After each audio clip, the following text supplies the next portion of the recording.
And I'm delighted to welcome to the Googleplex author, physician, doctor of soul, and a modern-day guru of human empowerment, Dr. Deepak Chopra.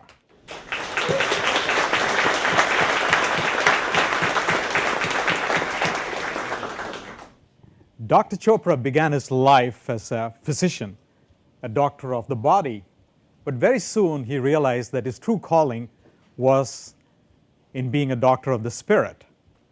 In fact, his versatility is clear from the fact that he's a member of the American College of Physicians, he's a professor at the Kellogg School of Management, and a scientist at the Gallup organization. And as soon as he realized this shift in how he wanted to touch people, he started speaking and writing about it, and so prolific that he's written 55 books, 18 of them on the New York Times bestseller list, on a variety of topics on mind, body, spirituality, health, human empowerment. And along the way, and check this out when you get your phones, he's created an Android app called Authentic Yoga, which you should all give it a try. And here to speak about his latest book, The Soul of Leadership, which you should all have copies for,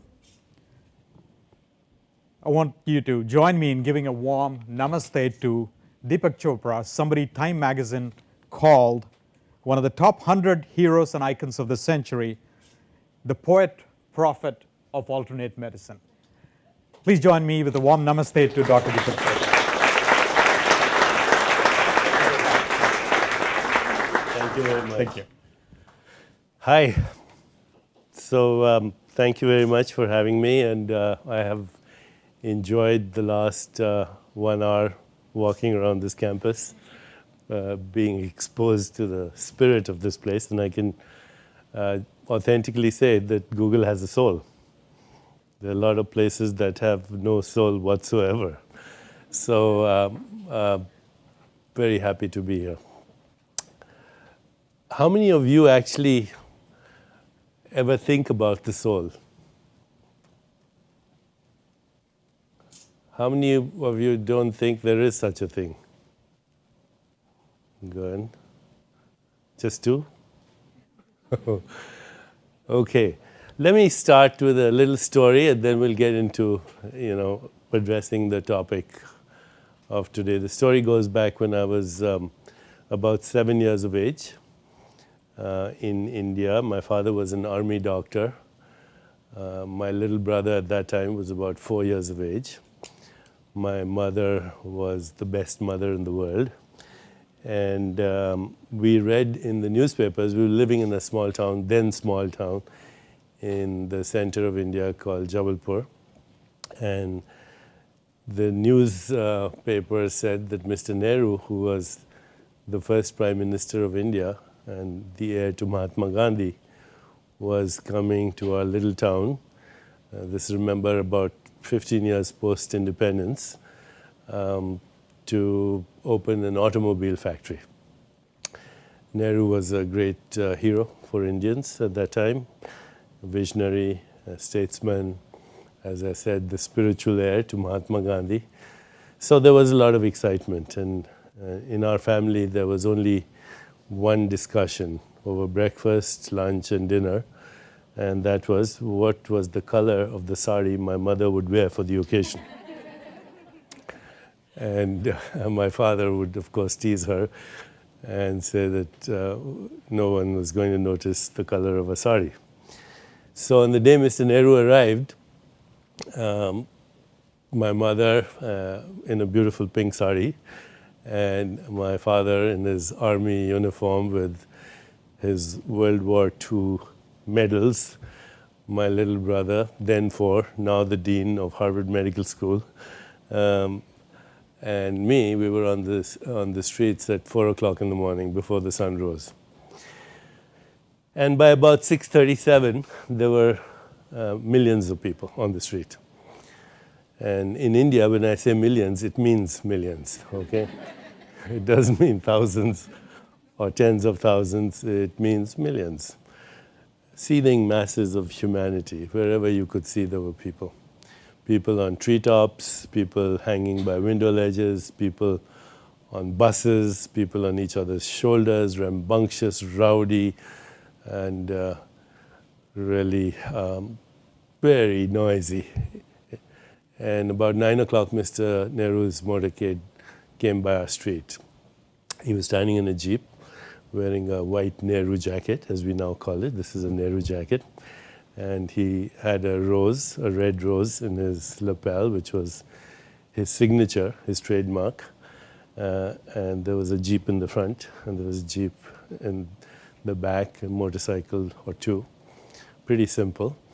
And it slowly turned the corner and came by us. And as it went by us, Mr. Nehru seemed to turn around, look at my mother, and he took his rose out and he threw it at her. And the crowd gasped and stepped back almost, except for my mother, who kind of stepped forward like a queen, picked up the rose, held it up to great applause, and looked at my father and said, "Daddy, what did I tell you?" Okay. And now let's go home. So in that moment, as a 7-year-old, I kind of thought, boy, she's a great leader. The real leader in the family. Although my father wore the medals and all that. We went home, and she emptied one room, completely took away all the furniture except for one table.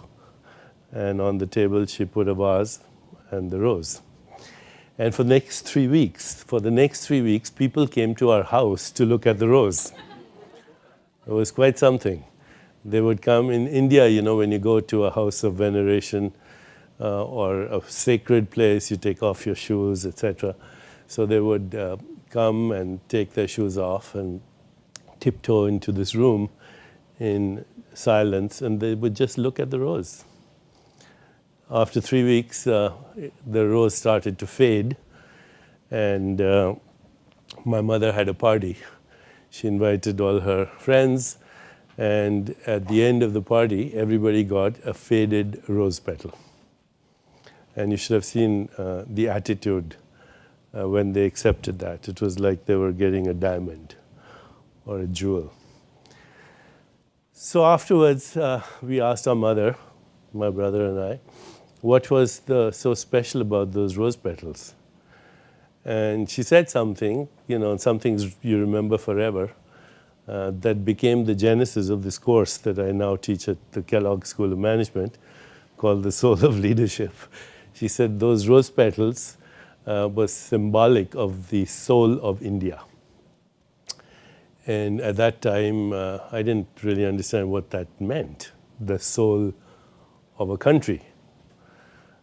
As I mentioned to you, when I came here, I felt that Google has a soul.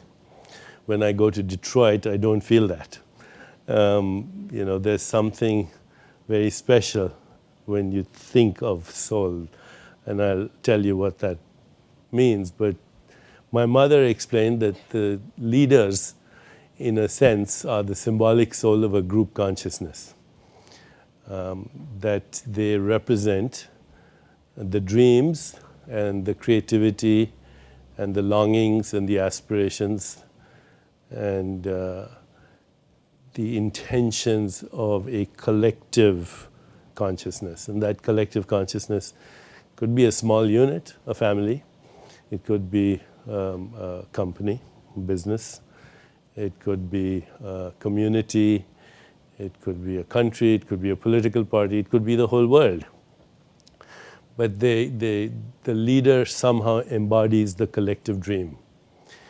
And so when somebody like a Martin Luther King Jr. says, "I have a dream," obviously he's not speaking of a personal dream alone. It's the dream of a great zeitgeist, of an emerging longing for transition, for transformation, for change, for movement into a higher consciousness.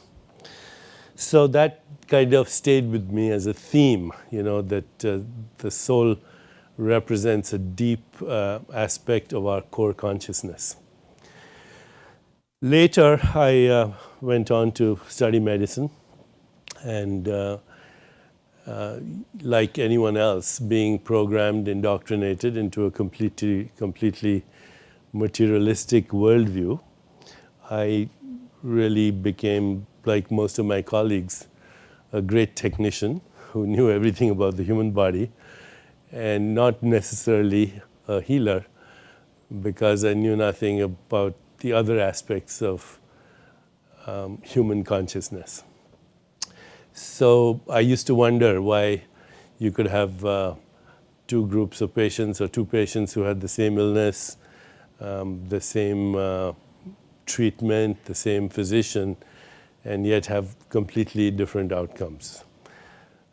That's well known in medicine. So even though we know so much about biological systems as organisms that follow the laws of chemistry and physics and mathematics, if you will, there's something very unpredictable about human biology and its response to illness. So later, I started to train in a field called endocrinology. For those of you who may not be familiar with that, it's the study of hormones, and then transferred to the field of neuroendocrinology, which is brain chemistry. And when I was in my training, this was a very interesting time, because for the first time as biologists, we were addressing the unsolved mystery of consciousness. You know, we're all conscious beings. We're sitting here listening to each other. Our consciousness is responsible for our perception and for our thinking and for our emotions and our thoughts and our feelings and our longings and aspirations, our memories. And nobody as yet has figured out the mechanics of consciousness. It's the one totally unsolved mystery in biology. When I was in medical school, we had a very simple notion of consciousness. The human brain, or the brain, produces consciousness. Just like your gallbladder produces bile, and your pancreas produces pancreatic juice, and your stomach makes acid, your brain makes thoughts. So if you have thoughts and feelings and emotions and imagination, it's the dance of molecules. But actually, the more we understand about the human brain, or the brain in general, the deeper the mystery of consciousness gets. For example, your brain is actually more or less like a network of synaptic layers of tracks that have firings, electrical firings. So right now, if I asked you to imagine a sunset, can you see one? But there's no picture of a sunset in your brain. If I go to your brain, all I'll see is some electricity, that's all. Or if I ask you to imagine a sound, or ask you to remember something, I won't see any images or sounds or textures in the brain. All we see is neural networks that fire electricity. Similarly, we have no idea what causes perception. For example, when you see this color, what color is this? Red, right? And yet there's no red beam of light coming from here to your eyes. Some invisible electromagnetic radiation with a particular frequency that has no color. It hits your retina. It causes generation of electricity, which goes to your brain. And in your brain, there's no red color, and you see red. So where is the red? This in science, in biology, is called the hard problem of consciousness. There's a soft problem which has been solved, which means for every mental activity, there is a corresponding neural correlate. So if I tell you to imagine a sunset, I'll see which part of the brain acts up. There's no part of the brain that does not represent some kind of mental activity. But how we experience sound, touch, sight, taste, and smell, how we imagine, how we think, what is the mechanics of insight or intuition or creativity, no one has figured it out. a great English scientist by the name of Sir Arthur Eddington. He said the best explanation is that something unknown is doing we don't know what. We have no idea of the origins of consciousness. The materialistic interpretation is not valid anymore. There are scientists like Sir Roger Penrose, who was the thesis advisor of Stephen Hawking, who suggest that consciousness is actually a fundamental activity of the universe at Planck scale space-time geometry. Planck scale meaning 10 to the power of minus 33 centimeters, or 25 times smaller in order in magnitude than an atom. So if you go smaller, smaller, smaller to Planck scales and to what you might call the basement of the universe, everything disappears. You end up with a nothingness, a void. And so the big question is, what is this emptiness from where the whole universe is constantly arising and into which it is constantly subsiding? So people like Penrose and many others, in fact, we have a conference coming up called Sages and Scientists at our center in another 10 days, where we're bringing together some of the greatest scientists of the world to talk about the mystery of consciousness.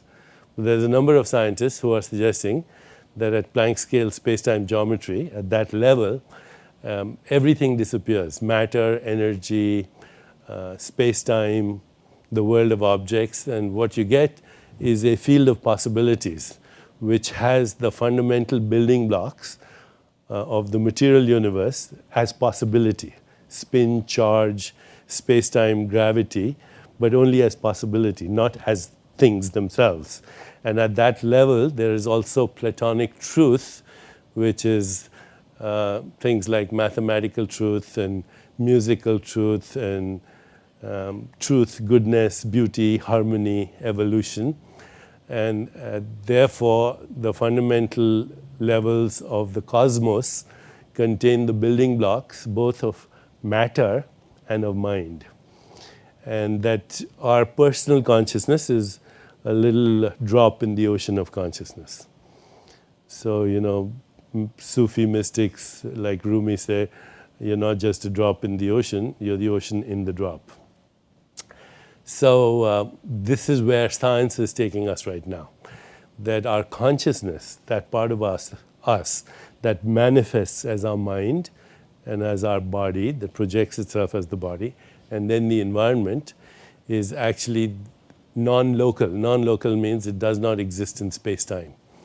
That it exists as a transcendent entity which is outside of space-time.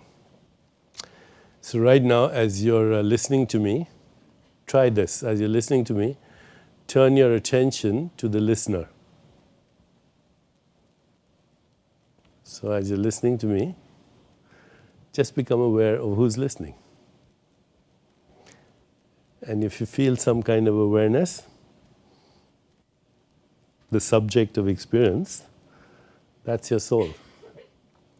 It's not your mind, which might be saying, I wish I'd gone to the bathroom before the lecture, or whatever else. There's a consciousness, a presence, an awareness in which thoughts come and go, in which perceptions come and go, in which ideas come and go, in which the molecules of your body come and go. And so the great wisdom traditions of the world, particularly in the East, have said, hold on to that presence. It's the only part of you that's real. Because everything else is an impermanent pattern of behavior of that consciousness. So when you were a baby, that consciousness was there. It's there now. It was there when you were a teenager. It'll be there when you're an old person. And because it's transcendent and does not exist in space-time, it's eternal. And it's part of an impersonal field of awareness, which is a field of possibilities, which is proliferating with uncertainty because the laws of nature disappear here, which is a field of correlation, infinite harmony, it's part of the universe. That's why we call it universe, one song, okay, one symphony. It's a field of intentionality. It's a field of creativity. That's the worldview I hold personally, And that's the basis of everything I do, whether it's medicine or teaching business school or teaching people the principles behind intuition and creativity and all of that. That your brain is actually a place that represents events that happen in consciousness. And that consciousness is the source of all the things that make us very different in that from other animals, in that we have the capacity for self-awareness. We ask ourselves questions like, who am I? Where did I come from? Do I have a soul? Does God exist? The fact that we have insight and intuition and imagination and creativity and freedom of will, these are not attributes of neural networks, which are basically just networks. They're neurons, they're physical things, and networks don't experience time or the past or the future or have aspirations and longings. Now, having said that, every event that you experience in consciousness does have a representation in the brain. So in the next 5 minutes, I'm going to make you all experts on neuroscience. So if this was your brain, let's say, you can make a fist. The wrist represents the spinal cord, okay? This part of the thumb, the base of the thumb here, represents something called the reptilian brain. The limbic brain is inside, but the reptilian brain is also called the midbrain. It evolved around 300 million years ago. So if you are close to a reptile and you make a sudden noise or a sudden movement, the reptile has something called a startle response. If you're very close, it'll attack you. If you're a little further away, it'll slither away. And this has become, over evolutionary time, it has become what is called the fight or flight response, which means when an animal is threatened, it either attacks or it runs. So when I was in medical school, the way we remembered the functions of the reptilian brain, because it has other functions as well, were the 4 Fs: feeding, fighting, fleeing, and reproduction. Okay? So this is, and it's all totally automatic. There's no thinking involved. It's reflexive. Now, if you open your fist up like this, then you see where my thumb is here. This inside of the brain is called the limbic brain, which is our emotional brain. And when we feel connected, then the limbic system is functioning well. We experience love and compassion, and we experience goodness, we experience kindness, we experience joy, we have equanimity or peace of mind. And you can see that when you're having those experiences, the limbic brain actually is firing very coherently. When you feel disconnected, or you feel fearful, or you feel threatened, then the limbic brain gets totally discoherent, and you experience things like hostility, resentments, anger, fear, shame, guilt, depression. The limbic system is not working properly. Okay, this is 100 million years old. The first one is 300 million years old. And then you have this huge part, this is the cortical brain, okay, which is only 4 million years old in evolution. So it's brand new, this part of our brain. And this part of our brain, which as I said is 4 million years old, and it grew explosively in the last 15,000 years. First with oral language, which is using noises to communicate with each other, and then with written language, which is only 5,000 years old, which means using squiggles to communicate with each other. And now with the internet, which is since 1995 commercially, only 15 years old, we are seeing a very rapid, explosive growth of this part of the brain. In fact, children who play with video games and are good at digital technology, you can see that the neural networks are growing so fast that it would have taken 100 years of evolution to do that in a few months. So we are now, through technology, literally, seeing the explosive growth of this part of our brain. The cortical brain, which has self-awareness and can actually override the midbrain and can heal the limbic brain so that one feels positive emotions. And this is giving us great insight into where the future of self-repair systems, because all biological systems know how to heal them, self-repair, self-evolve, self-regulate. So since I have this opportunity and I don't want to miss it, I'm going to just show you a couple of things. I'm going to take you through, can I do that? Take you through a little bit of meditative experience. So put your feet on the ground with your feet firmly planted. Sit relatively erect. Just 5 minutes and I'll show you the power of consciousness, okay?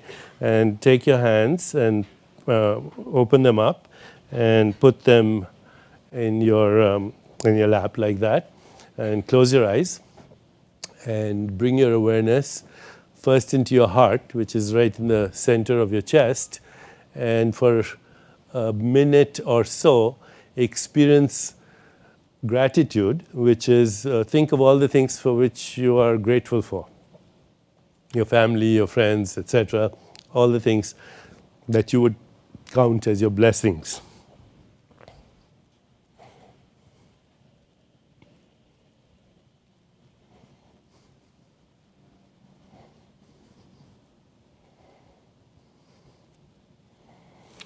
Now think of people in your life that you feel great love for.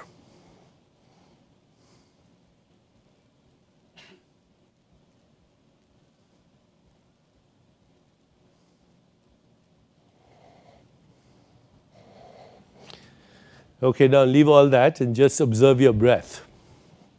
Just observe it as it goes in and out. And notice that as you observe it, it spontaneously starts to slow down.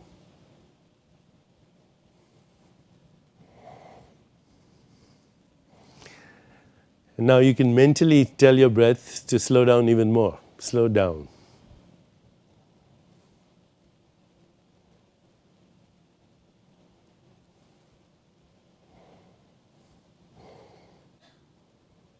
Now bring your awareness into your heart and see if you can listen to your heartbeat. See if you can sense your heartbeat either as a sound or a sensation. Just focus and see if you can sense your heartbeat as a sound or a sensation.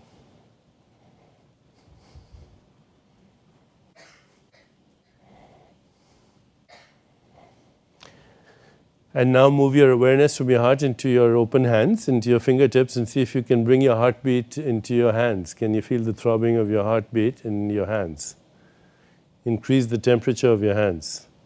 See if you can feel some warmth or tingling or throbbing in your fingers.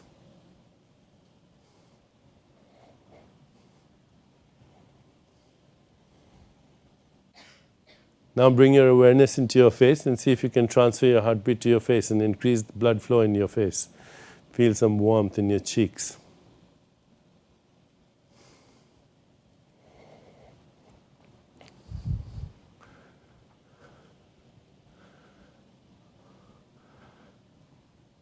And now just scan your total body quickly. So go over the limbs, the legs, the feet, the shoulders, the knees, the hips, the spine, the neck.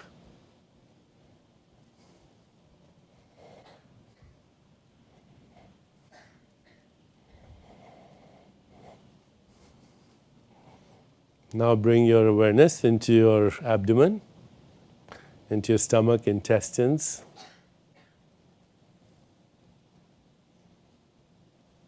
Into your lungs as they expand and contract, and back into your heart.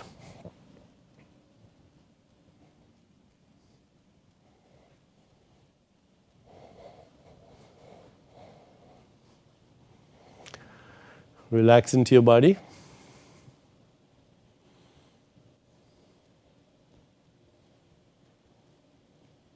And take a minute to open your eyes.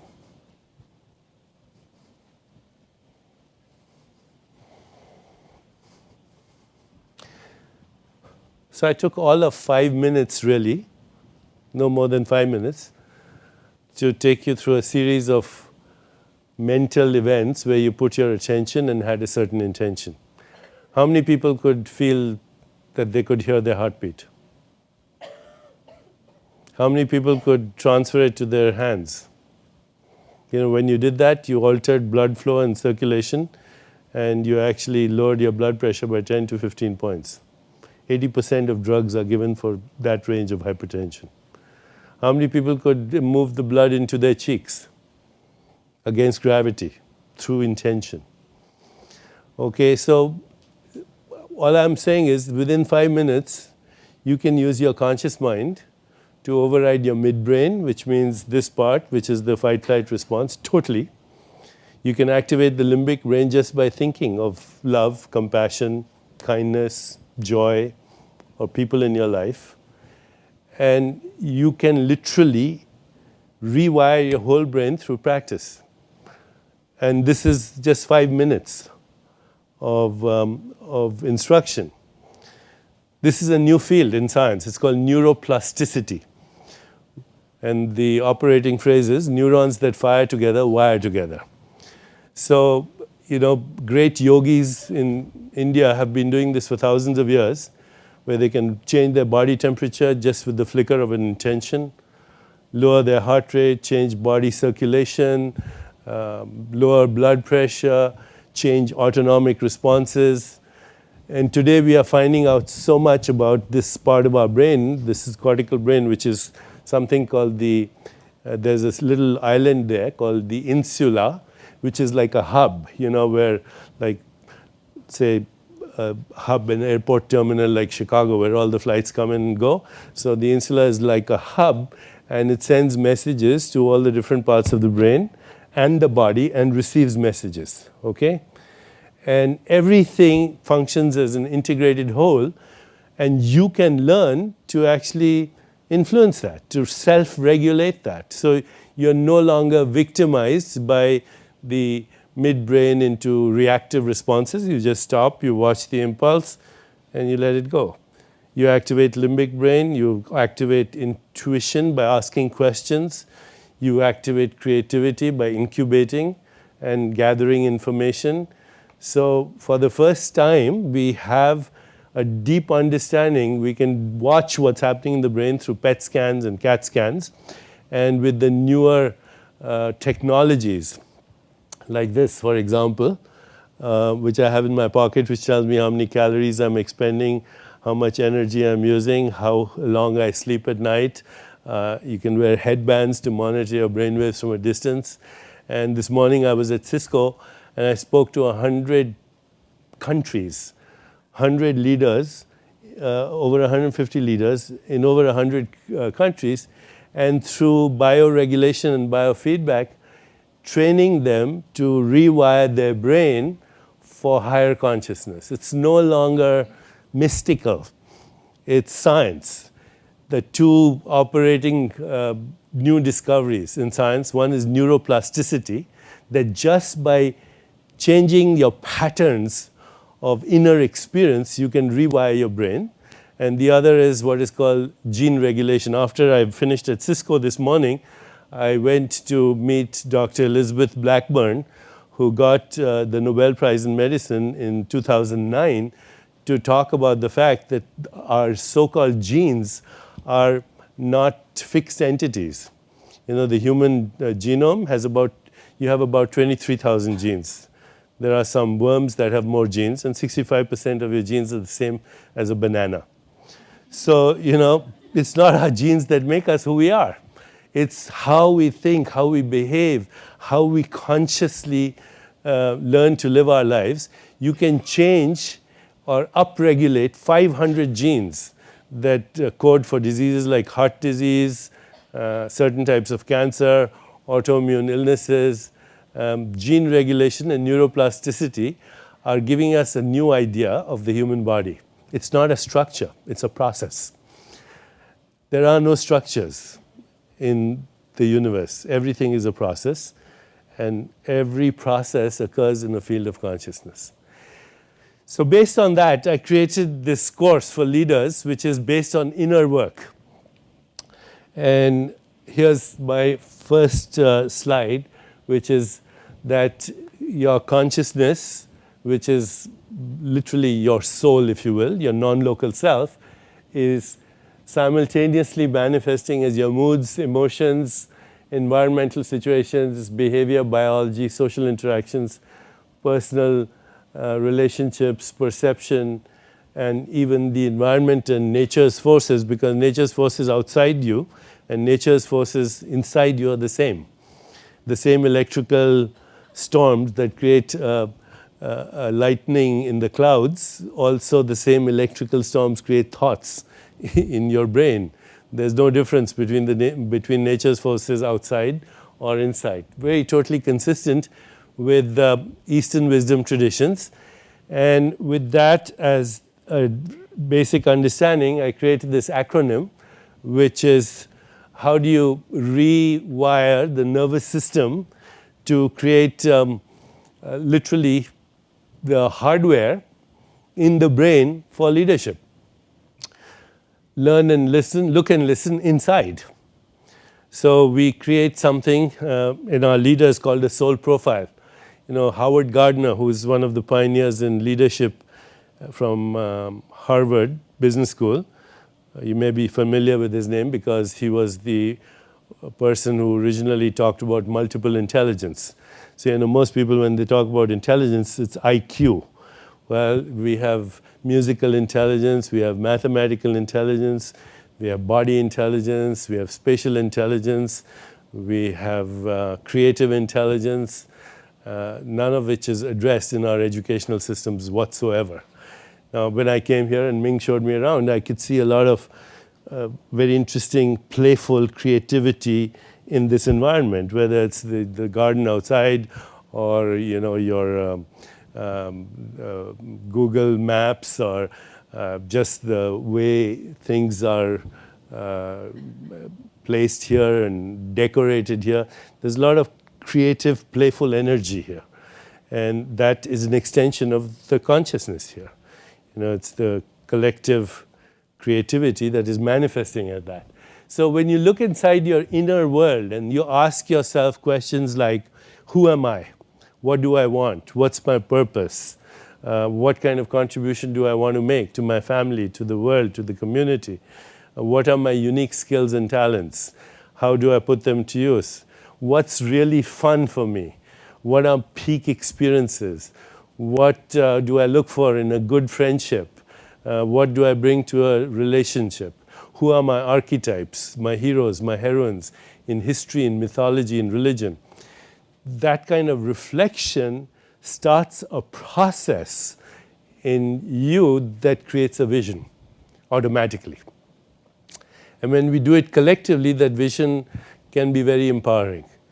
So based on a soul profile, then we create teams that are emotionally bonded, that limbically resonate with each other.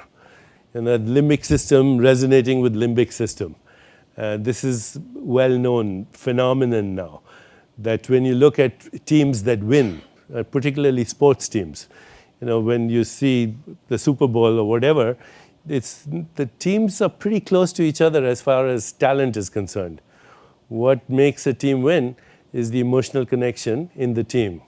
Do they have emotional intelligence? Are they free of toxic emotions like resentments, grievances?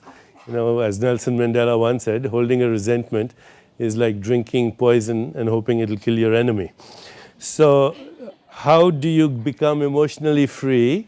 How do you get in touch with your own feelings? How do you get in touch with the feelings of others? How do you resolve conflicts through creativity?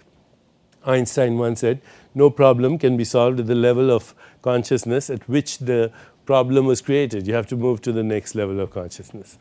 So that brings us to expanding awareness and understanding both hierarchies of needs and hierarchies of responses. The midbrain acts just through fight-flight. The limbic brain can act through emotional dysfunction, reactivity. The controlling and manipulating a situation either by being nice or being nasty or being indifferent or playing the victim. And we learn these habits very early in childhood. So when you're about 3 years of age and you're out shopping with your mother and you want a lollipop and she says, no, I'm not going to do that because you got one yesterday, what do? First thing you say is, you play nice. Mommy, I love you. I'll give you a kiss. Will you please buy me the lollipop? And if she doesn't, then the second thing, what do? You play nasty. You throw a tantrum. You lie down hoping to embarrass her. You still don't get the lollipop, then you go home and she can't find you. You're hiding in the closet and she says, aren't you going to come for lunch? And you say, leave me alone. You pout. You get stubborn, indifferent. And if that doesn't work, you finally go to your mother and you say, you play the victim. You're nice to my brothers and sisters. You're not nice to me. So by now she's fed up and she gives you the lollipop and your little brain says it works. And by the time we are 8 years of age, and this is, I'm not exaggerating, these are psychological studies, the average leader is an emotionally retarded male at the age of 8 years. Because the average leader reacts either from the midbrain or the dysfunctional limbic brain. If you can go beyond those two, you have what is called centered awareness, where you're present, where you're mindful.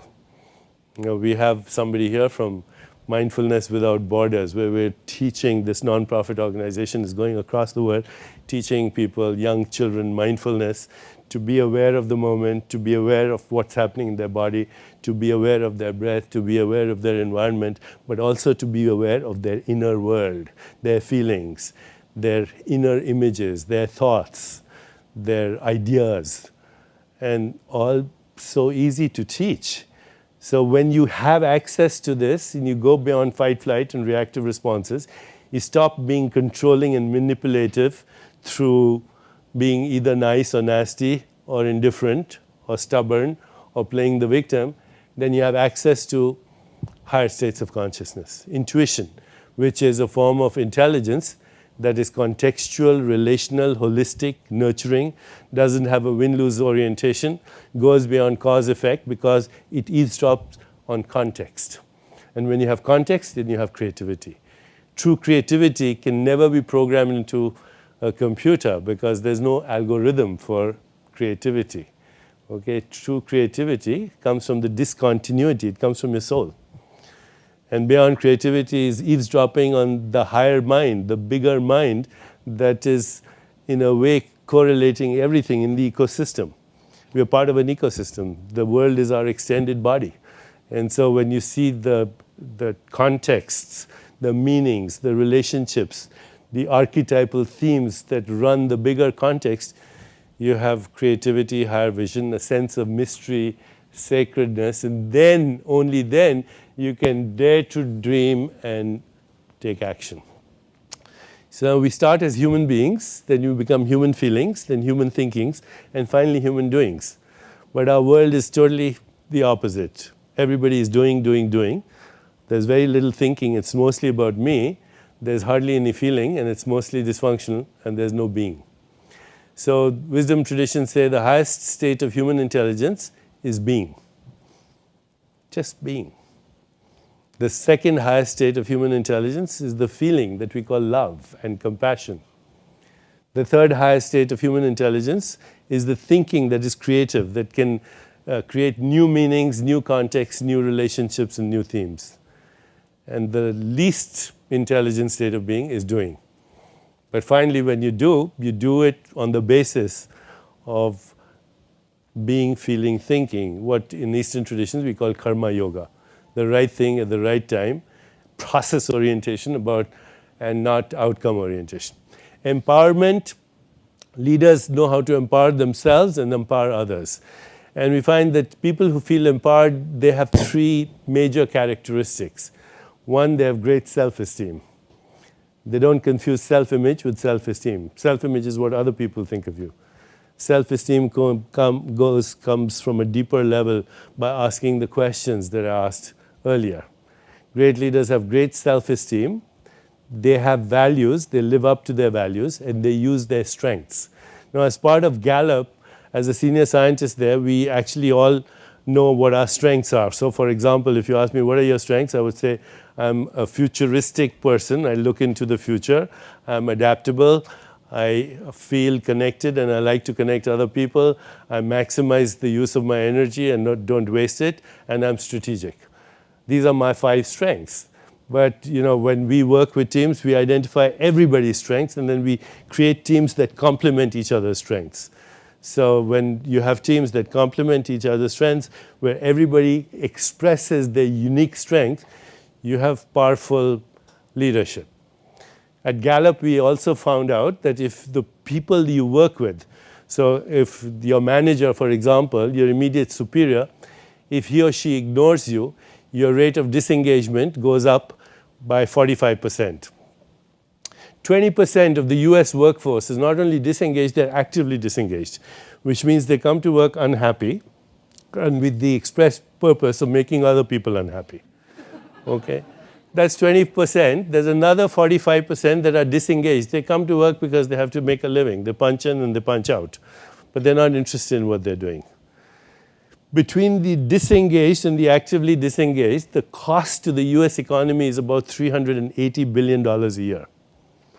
If your supervisor or manager doesn't ignore you but criticizes you, your disengagement actually falls to 20%, which means your performance improves because you would rather be criticized than ignored.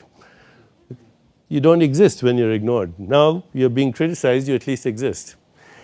On the other hand, if you're using your strengths and somebody acknowledges your strengths and notices your strengths and compliments your strength, your disengagement falls to less than 1%. So this has huge economic implications.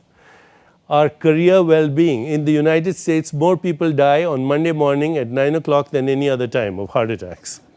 This is an extraordinary accomplishment for which only the human species can take credit. There's no other animal that knows the difference between Monday and Tuesday. Okay? And so, career well-being is dependent on very simple things. Are you using your strengths? Do you have friends that you work with? Are you playful? Do you have a good time? Do you have self-esteem?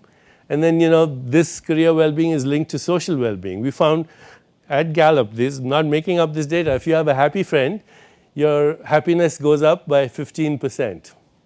If your happy friend has a happy friend whom you don't know, it goes up by another 10%. If your happy friend's happy friend has a happy friend whom you don't know, it goes up another 10%. So, why is this? It's because consciousness is a field. It's a field, just like electricity is a field. Werner Heisenberg, one of the original developers of quantum physics, he said consciousness is a singular that has no plural. Just like the same electricity is coming through my BlackBerry and through your computer and through this light, a single consciousness is expressing itself through all the diversity of living organisms. And that's why when we want to connect, we feel love and compassion are the highest truths. We feel happy. So Google, the perfect place to create networks of global happiness, where people actually know how to make each other happy. And there's a lot of research on that. Again, from Gallup, you are happy when you find a creative solution, when you find meaning and purpose, when you make somebody else happy, when instead of a problem, you see an opportunity.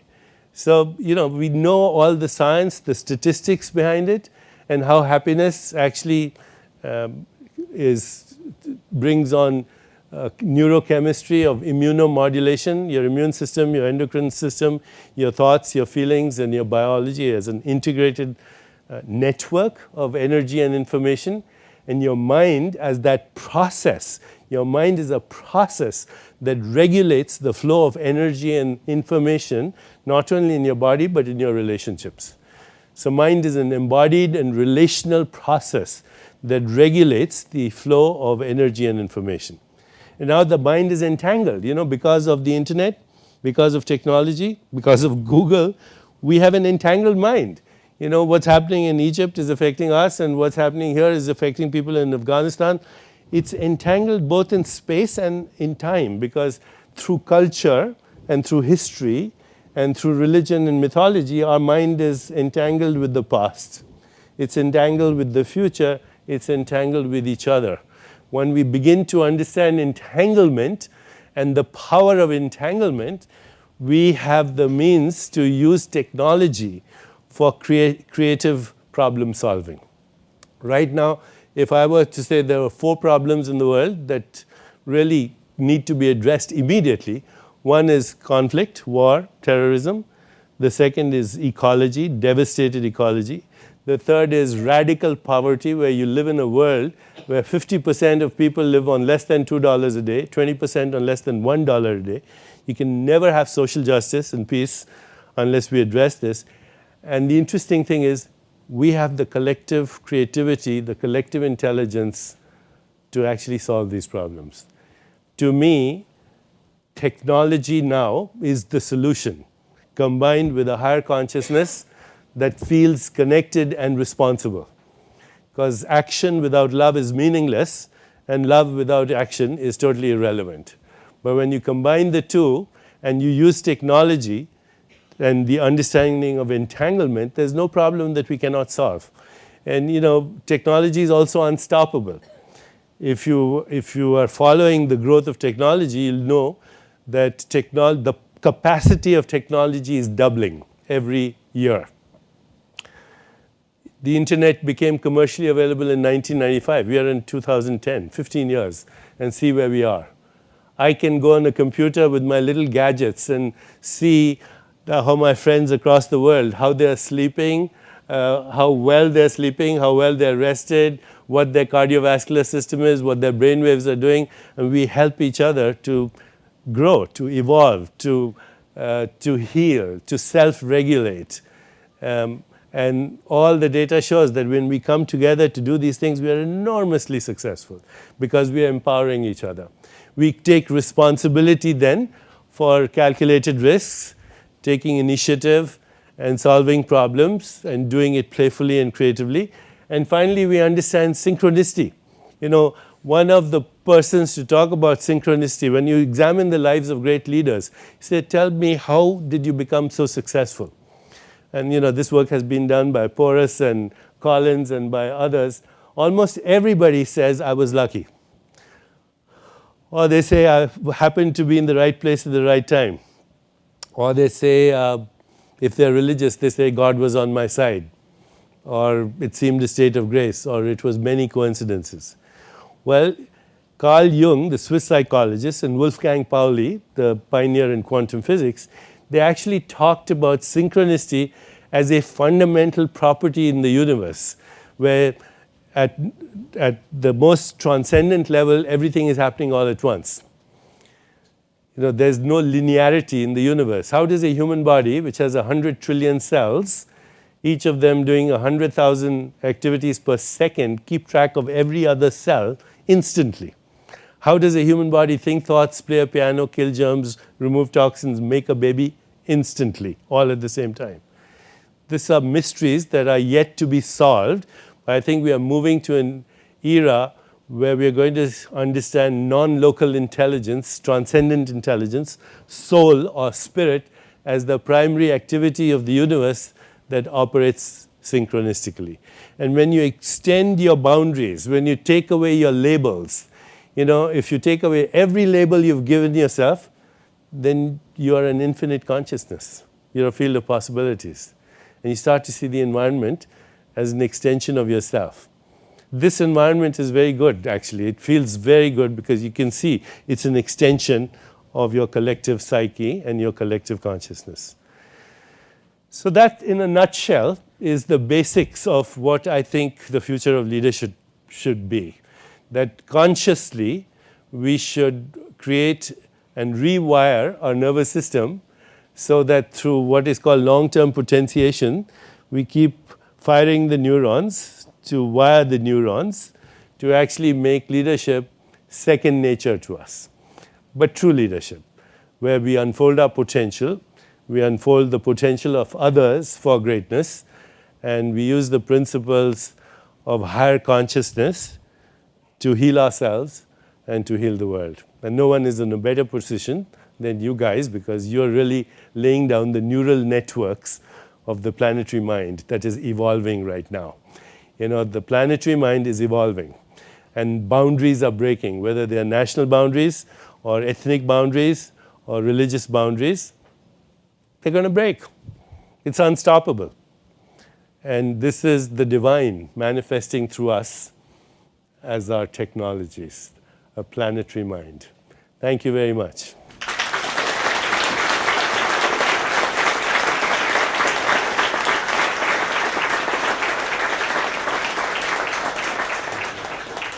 Sure, we have about 10 minutes. So. And there's a microphone at the back. If you can step up to the microphone, that'd be fantastic.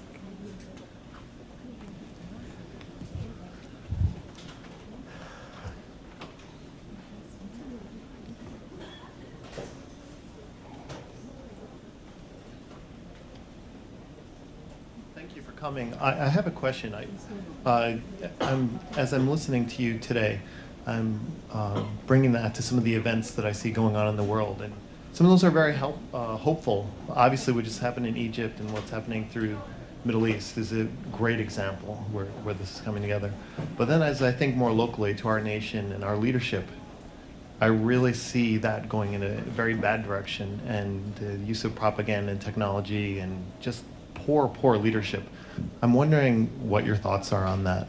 If you remember what I said in the beginning, the leader represents the collective consciousness, then we can't blame the leader. We are the creators of the leaders. So, in Mahatma Gandhi's words, can you be the change you want to see in the world? And, I'm a very careful observer of what's happening in political leadership in Washington. For every congressman, there are 28 lobbyists.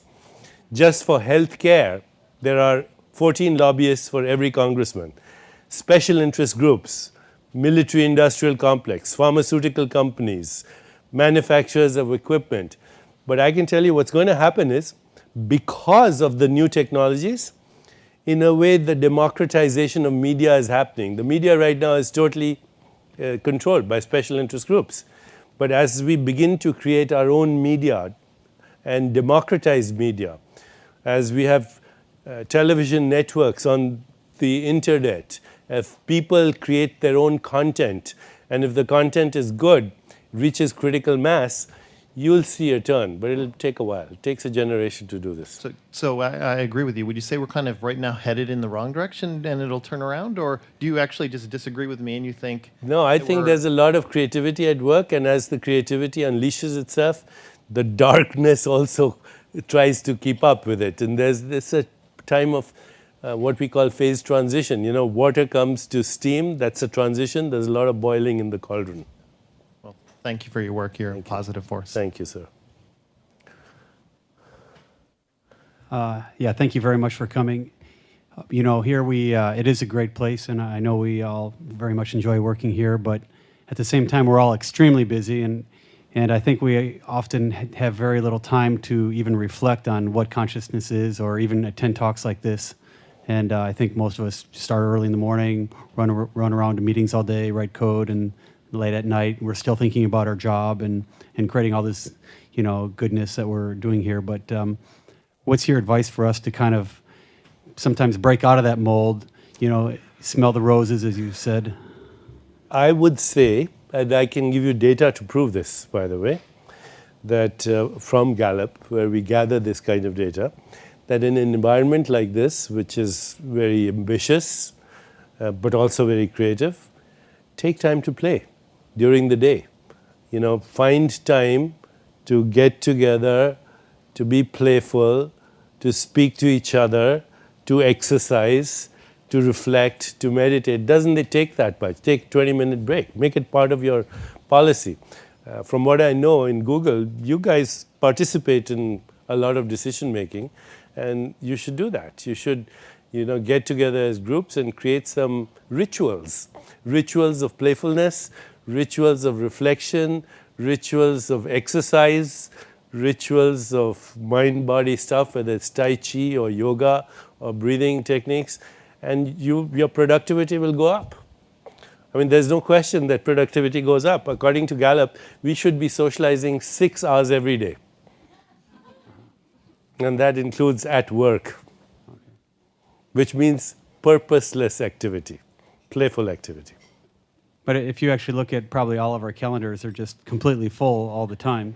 Change it. If there's any place where it can be changed, it's here. All right, thank you. Because you have a collective voice.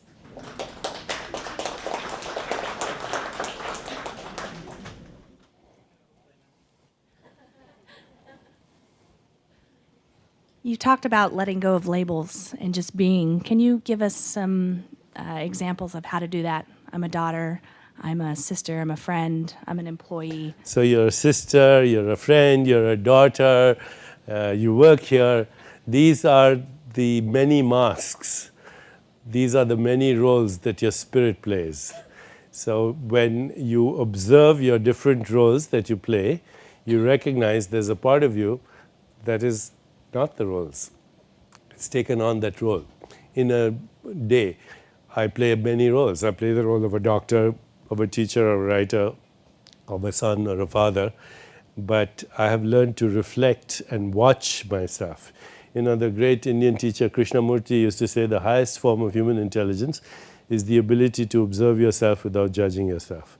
So the more you observe yourself without labeling yourself, the more you'll realize that actually you're a field of possibility at your fundamental core being. And these roles are great, and you should play them well. But if you get sucked into the melodrama of the role, then you lose your spirit. Thank you.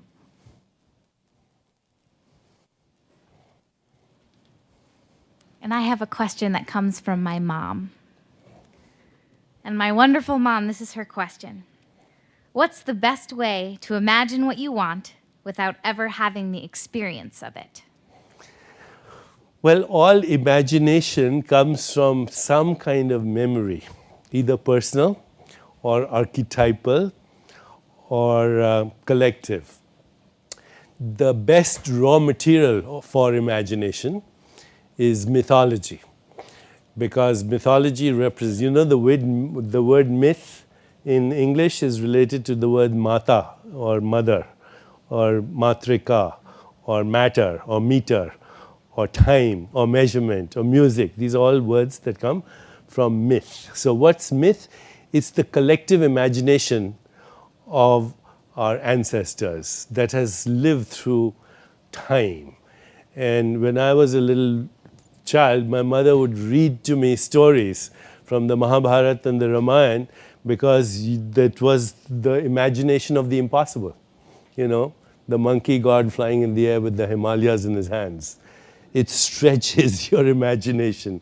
But read the Bible and you'll see it's archetypal. The myth, the stories of Moses or David or Goliath or Joshua, or read the Greek mythology, the Egyptian mythology. That's where the raw materials of our imagination exist. But now they're extending into outer space as well. Princess Leia, Luke Skywalker, Darth Vader. Yeah, so, you know, there is no other place to enrich your mythology than the stories of the collective mind. Thank you. Right, shall we end it here? So thank you, Dr. Chopra, Thank you, for Gopi. coming to Google and elevating our collective consciousness in a short time. And you heard his advice, please go out and socialize or play. Thank you.